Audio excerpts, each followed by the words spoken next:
بسم اللہ الرحمن الرحیم۔ السلام علیکم۔ مولی کے تازہ پتوں کے رس میں تل کا تیل شامل کرکے اتنا پکائیں کہ صرف تیل رہ جائے۔ 2 قطرے دن میں 3 سے 4 بار کان میں ڈالیں۔ کان بہنے کی صورت میں نہار منہ پانی میں لیموں کا رس شامل کرکے پئیں۔ لہسن کو سرسوں کے تیل میں جلا کر کان میں ڈالنے سے درد اور پیپ ختم ہو جاتی ہے۔ دھتورا کے پتوں کا رس ہلکا گرم کرکے 2 قطرے کان میں ڈالیں، جلد آرام ملے گا۔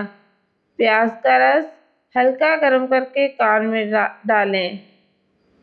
سرسوں کے تیل کے 2 قطرے نیم گرم کرکے کان میں ڈالنے سے درد سے سکون ملتا ہے۔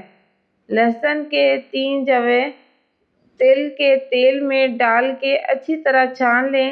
2 قطرے ہلکا گرم کرکے کان میں ڈالیں۔ رات کو سونے سے پہلے لہسن کے 1 ٹکڑے کو کاٹ کر کان میں رکھ لیں۔